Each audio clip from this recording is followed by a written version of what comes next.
Asanteni sana.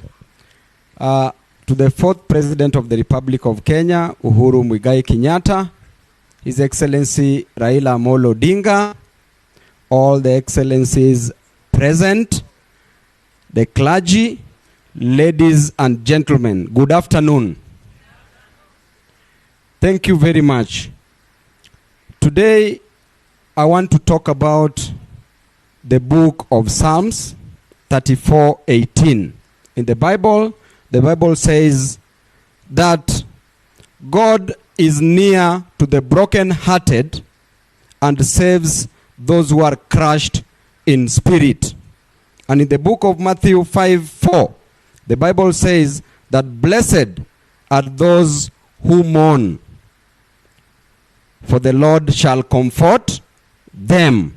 And I can tell you, for our fallen soldiers, the only mistake you did to deserve being killed, the only mistake you did to deserve being maimed, the only mistake you did to deserve being in prison was to fight for your right, was to ask for food in the street, was to ask for justice in the street.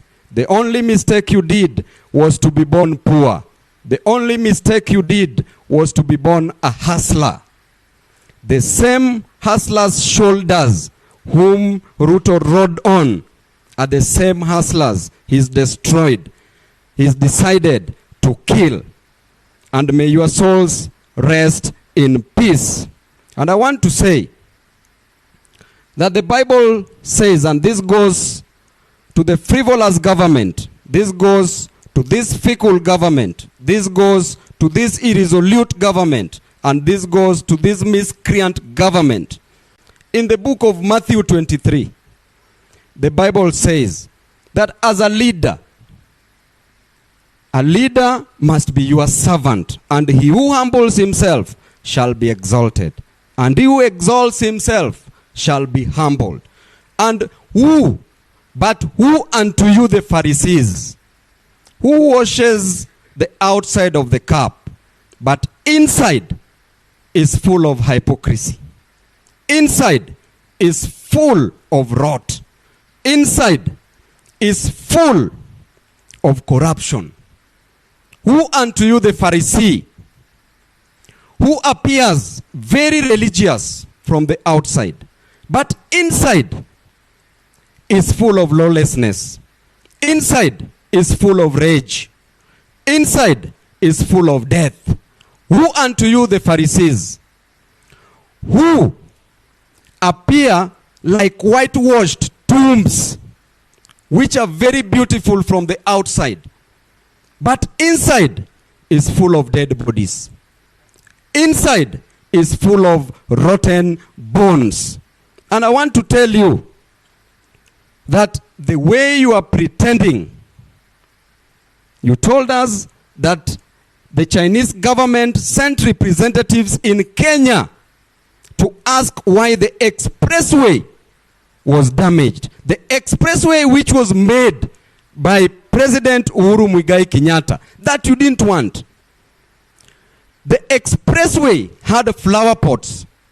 Between the destruction of the flower pots and the lives of the Kenyans that were lost, what is important?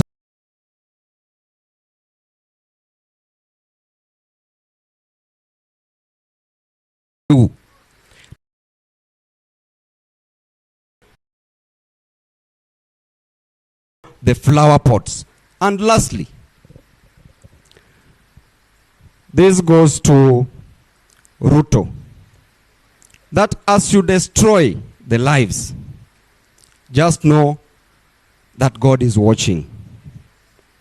This Baba that you consistently and constantly say that he loves blood, in 2007, against your wishes, Baba decided to rise above and shelved his ambition. In 2013 and 2017, Baba and his brother, Uhuru Muigai Kenyatta, rose above against your wishes when you wanted more people just to be killed. Rose above and decided to shelve his ambition. also between you and Baba, who is thirsty of blood. And I want to tell you that continue killing Kenyans. A time is coming that even you, in the last 100 years, those who are there in the last 100 years, they don't exist today. And even us, we will not exist in the next 100 years. Therefore, even you will not exist in the next 100 years. Otherwise, thank you.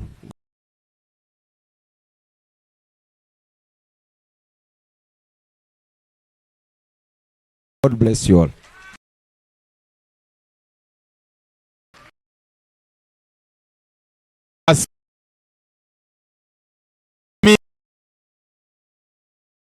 Who have been up and running, helping our people who are arrested.